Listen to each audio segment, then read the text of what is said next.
Welcome to UO Today. I'm Barbara Altman, Director of the Oregon Humanities Center.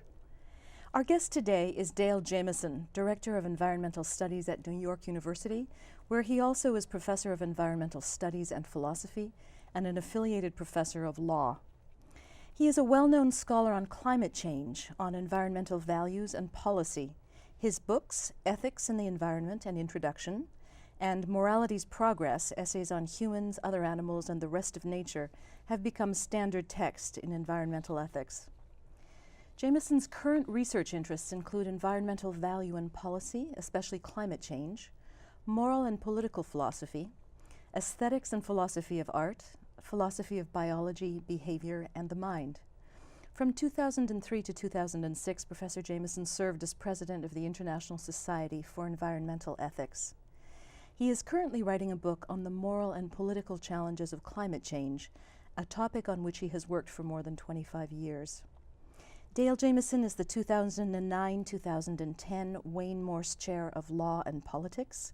The Morse Center's current two-year theme, Climate Ethics and Climate Equity, focuses on ethics and environmental law and ethics and science in climate change discourse and policy.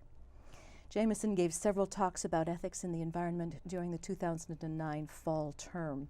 He is also teaching a seminar for UO graduate and undergraduate students entitled Climate Ethics and Law. Dale, welcome to UO Today. Thank you. Thanks for taking the time to speak with us. I'm going to leap right into one of the big questions and ask you if you can define what are the moral and ethical dimensions of climate change? Well, for many years, we've tended to think about problems like climate change as being fundamentally scientific questions. And indeed, climate change has a very large scientific dimension. We wouldn't know that climate was changing were it not for the projections of climatologists from supercomputer models and so on and so forth.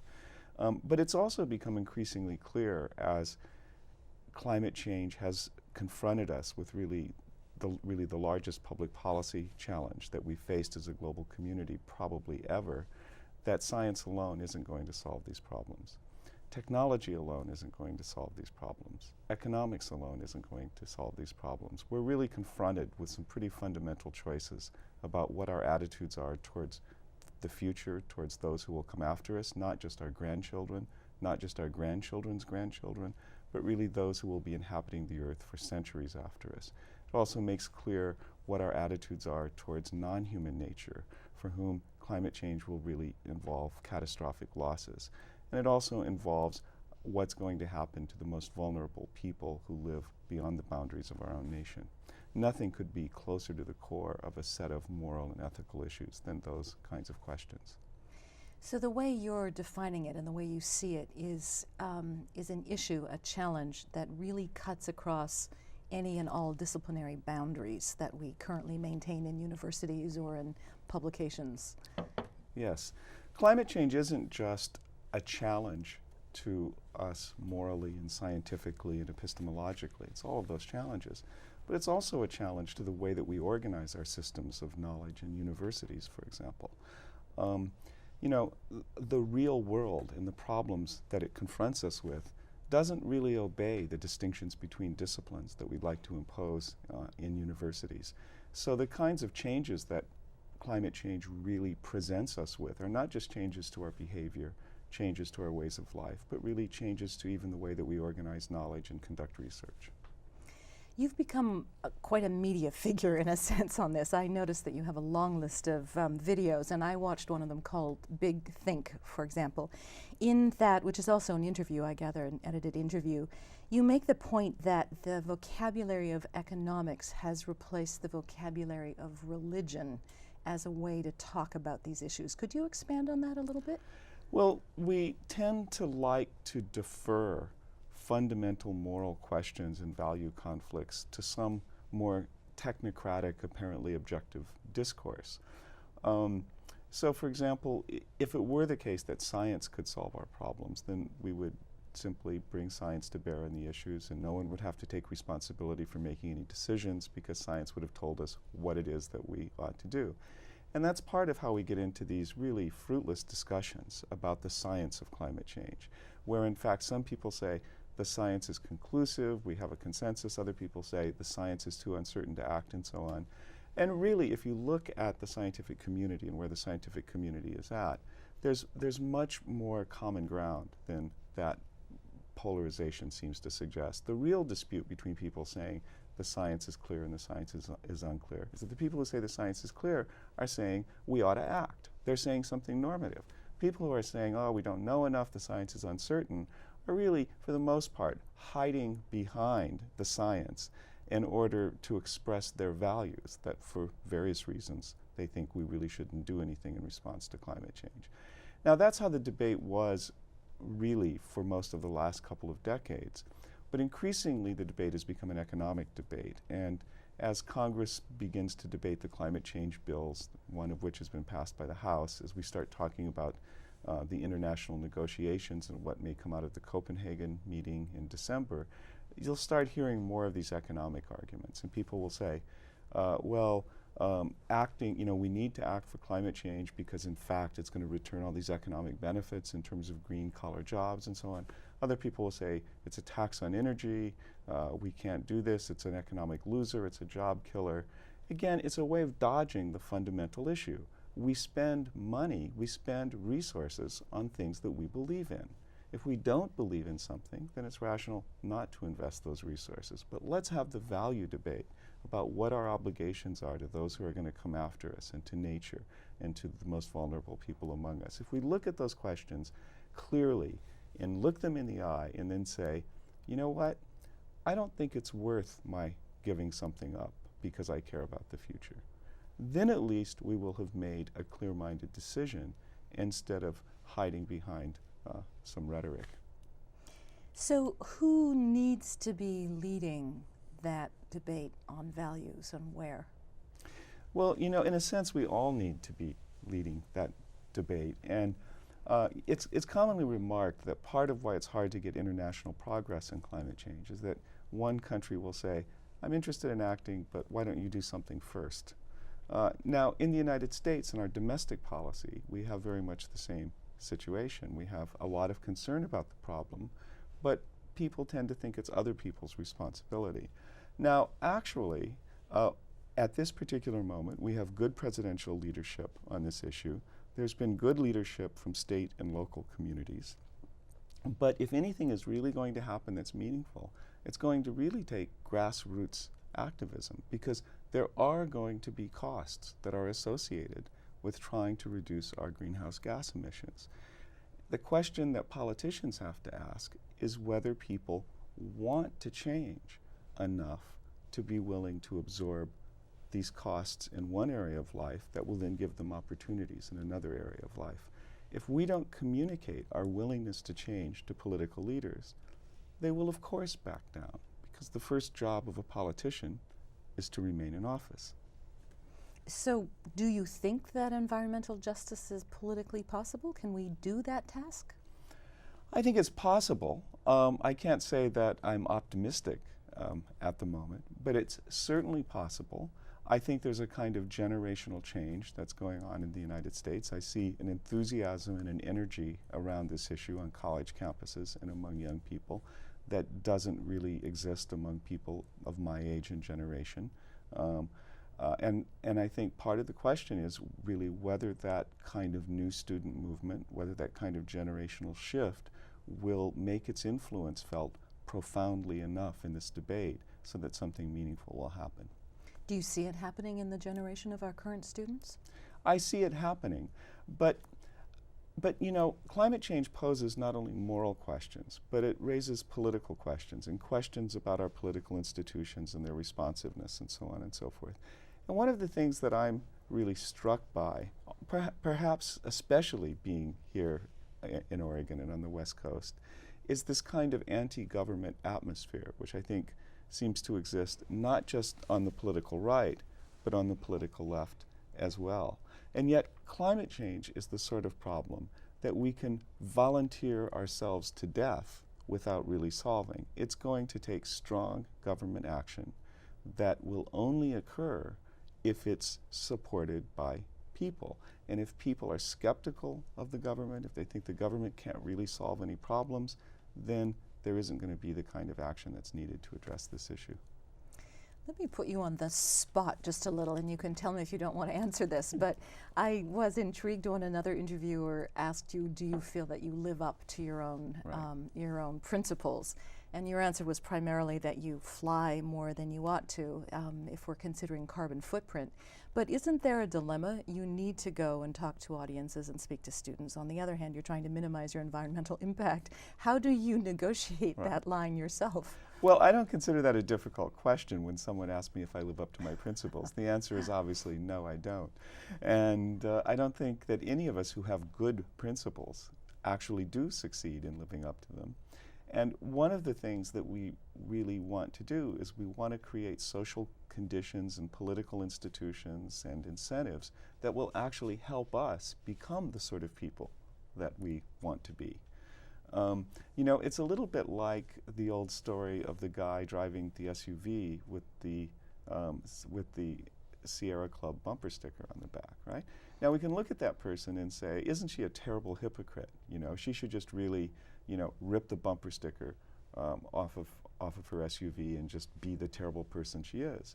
But the other way of looking at it is that this is somebody who wants to live a life that doesn't involve driving SUVs. The life she wants to live is the Sierra Club bumper sticker life. It's just that we've created a society that makes it very, very difficult for her to actually act on those convictions. But yet someone who's sincere about that bumper sticker is someone who is going to support a political regime and political candidates and public policies that are going to help her move away from the SUV-reliant lifestyle. So I think we have to look at ourselves and our friends and our companions in a much more charitable way. Yes, we don't live up to our ideals, but we have these ideals, and we want to move towards a society in which we're all able to live up to our ideals rather than beating ourselves up for our hypocrisy. I think that's a very charitable and optimistic approach, and I thank you for that. But it leads me to ask you something specifically about North American culture. You say we've created a structure, a culture in which it's hard to live up to one's principles. Is there anything peculiar in that to North America? Are we behind other countries? Well, you know, I spent a lot of the summer in Australia, and I heard a lot about the Australian dream, which I would have to say that there are some people who find certain things about the American dream nightmarish, and I think those same people would find things about the Australian dream even more nightmarish. So I think it's all, Americans love this idea of American exceptionalism, and so quite often people on the political right, American is exceptional because we stand for liberty and freedom for all, and on the political left, Americans are exceptional in that we're the worst people in the world, the only real overconsumers, those who oppress other people. And in fact, Americans are not all that exceptional, either in good ways or in bad ways. In some ways, we're exceptionally environmentally destructive because we're exceptionally rich, but we're not the only rich country. And in fact, rich people in India and China tend to live lifestyles that are as consumptive as Americans do. Now, if there's one thing that is perhaps, at least by industrial world standards, exceptionally disagreeable about us, I think, it's our inability or unwillingness to learn from other countries and from other societies. And if we look, for example, to European societies, we do see that there are humane alternatives that rely on a much greater provision of public goods like public transportation and so on, that are much easier on the environment, that are much more aligned with the kinds of values we're all going to need to adopt in the next century. And guess what? People live valuable, rewarding, and humane lives. And so I think we need more of an openness to see ourselves as part of a global community that we can learn from, as well as teaching lessons to others with. But I don't think we are in some way conceived in sin any more than I think we are uniquely capable of virtue. I know that you have done a lot of your work on the broad topic of animal liberation in the field of animal ethics. In fact, I noticed that you had the distinction of winning the Choice Magazine Outstanding Academic Title of 1999 for your collection that is about Peter Singer's book, Animal Liberation, right? Right.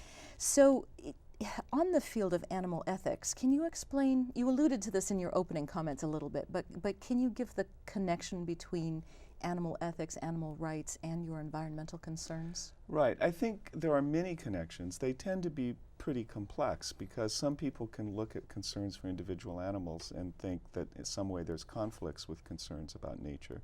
Sometimes there are trade-offs that have to be made between the welfare of individual animals and concerns about preservation of species and so on. But I think that there's at least two or three very kind of important connections that can be made just right away. The first is that the way that we engage in animal agriculture, not just in this country but increasingly around the world, is a major driver of greenhouse gas emissions. So animal agriculture produces methane gas. Methane gas is a much stronger greenhouse gas than carbon dioxide. And roughly, according to one study that was done by the United Nations Food and Agricultural Organization, about 18% of greenhouse gas emissions each year come from animal agriculture. So the way we eat animals, the way we raise them and eat them, is a major part of the problem of causing climate change. But pulling back, I also think there are some deeper attitudinal connections and relationships here. That if we're really going to have respect for nature and for the natural world, and to try to reduce our imprint on nature, I think the same sort of psychology that's involved in that case is the same sort of psychology that leads us away from dominating other animals as well, and one that leads us to sort of reduce our domination of and our imprint on individual animals as well. So rather than there being some clash or contradiction between these attitudes, I actually see them as quite complementary, though in very complex ways.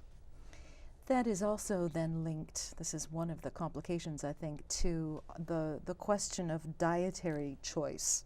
And obviously, if the greenhouse gas emissions is an issue and methane gas is an issue, then we could help contribute to the resolution of that issue by eating less meat. Yes, that's absolutely right. Does that mean that you're an advocate of vegetarianism? Well, I'm more than an advocate of vegetarian. Perhaps the one significantly nice thing I would say about myself is that I have been vegetarian now for I guess close to 40 years. And but you know, I would rather see us as a society eat half as much meat as seeing 49% of our society becoming vegetarians who are at war with the other 51% of the society. But I think there's no question that we have to move away from the way that we eat as part of this change that has to happen to reduce our imprint on the planet. In fact, this is an issue that is now finally starting to see the light of day, because for a long time environmentalists who felt like they were already challenging Americans enough by trying to get them out of SUVs and into you know, Hondas, you know, would tend to back away from these questions of diet. But the chair of the IPCC, which won the Nobel Prize with Al Gore in 2007, the international body that assesses climate change, for the first time after winning the Nobel Prize, he's been talking about the need to reduce on a global basis animal agriculture as one of the things that we need to do to try to deal with climate change. It's a good thing he doesn't have to be confirmed by the United States Senate. I see, yes. So speaking again of that political dimension, you said that you're not all that hopeful about what we can do on the larger plan for the environmental good, but you did also say that we now have a political climate in this country that is much more favorable than the previous one would have been. Right. Does that give you hope?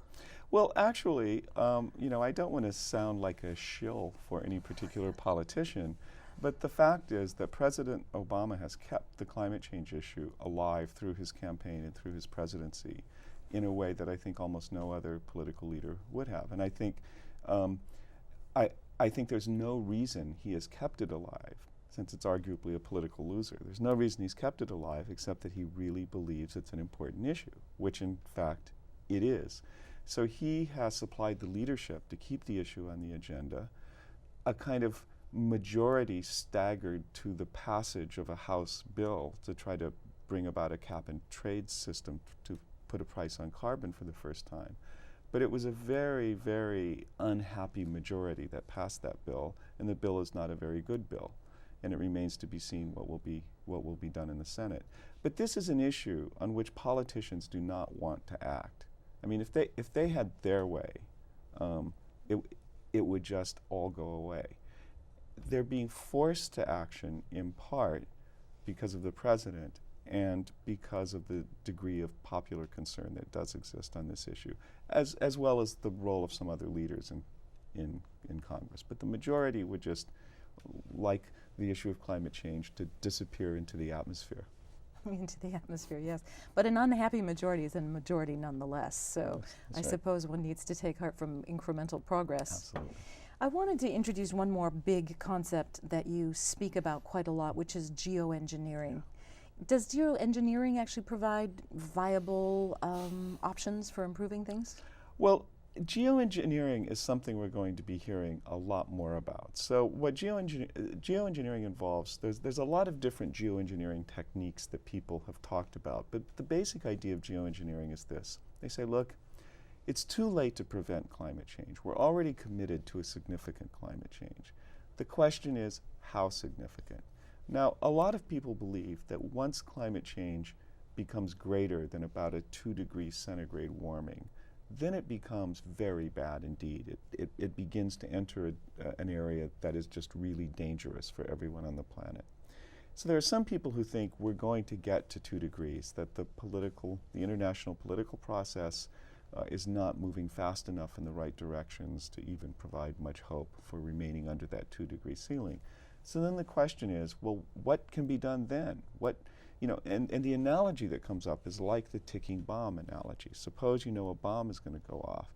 Then, a lot of people think we can do things in that context that we couldn't do in normal times because these are extraordinary times.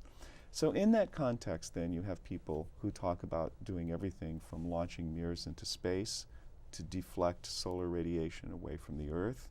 You have people who talk about putting iron in the ocean to try to create phytoplankton blooms that will store carbon. All kinds of ideas are out there. Now, I have many concerns about this, but perhaps my major concern is about who's talking about these ideas. Well, these are ideas that are mostly being discussed in the scientific communities of the United States and Britain. And guess what? From the point of view of the rest of the world, these are the same people who brought you climate change. And now they say that by messing with the Earth's systems in other ways, they're going to save you from climate change. I don't think this has a great deal of international credibility. I don't think India and Brazil and China and people in developing countries are going to feel heartened when a bunch of smart Americans say, look, we can't get it together politically to reduce our emissions. That's too difficult. But with the applications of a little technology here, we're going to make things much better for everyone on the planet. I wouldn't want to be the one selling that message, and indeed, more substantially, I don't think there's any international process for even authorizing the United States or any other country to deal with a global public good like climate. But yet, I think there's going to be enormous pressure for this to happen. Because it's a quick fix, it's a technological fix, it's a science fix again? And also because in this odd way, it can unify the political right and left. Because the political right, by and large, doesn't really want to reduce greenhouse gas emissions, but increasingly they're being forced to acknowledge that climate change is happening. So if climate change is there, then a unilateral American action to try to fix it could theoretically bring about the same sort of political coalition that brought us the war in Iraq, for example, which, it should be remembered, wasn't just an action that was authorized by the political right, but also had substantial support from liberals in the United States as well, because again, this was thought to be a sort of ticking bomb situation where the normal rules of engagement were off. The same thing could happen here. In fact, to play out one scenario, there is this major meeting happening in Copenhagen in December, at which the next phase of the international community's approach to climate change is supposed to be decided. There's a good chance that nothing much will come from this meeting. There's also a good chance that early next year, the United States will announce a major geoengineering research program. And if that happens, in much of the rest of the world, the perception is going to be that that was the American plan all along. I don't think it is. I don't think it's the plan of the Obama administration. But yet, I think there's a kind of deafness to international perception that seems to curse American governments of any political persuasion. That's a daunting approach, but I'm sure it's true. Tell me what you think you personally can do. What is most important for you to be doing as an individual? Teaching, speaking to groups, being a liaison to the political establishment? So this is a question about me personally. Yes. I think accident in history has put me in a position of being someone who is pretty well positioned among different communities who are involved with this issue. For many years, I had an appointment at a scientific research institute that studied climate change, so I'm reasonably conversant with the science. I think I also am in a position to look past the science and to try to see some of the more fundamental value issues that are at stake. So I think I, by accident, have wound up in a position where I can demystify some of the issue for people who want to act, while also trying to motivate the issue for some of the people who tend to get lost in their climate models. And so I think if I have a contribution to make, it's in that space. Thank you. That's a very good taking of responsibility, and it makes me think about what I can do. We're going to have to close there, Dale. Thank you so much for coming and talking to us. Okay. I hope I'll have a chance to speak with you informally again this term. Thank you so much. We've been speaking with Professor Dale Jamieson, Professor of Environmental Studies and Philosophy, and an affiliated professor of law at NYU. He is also the 2009-2010 Wayne Morse Chair of Law and Politics at the U of O. Thank you for watching, and see you next time.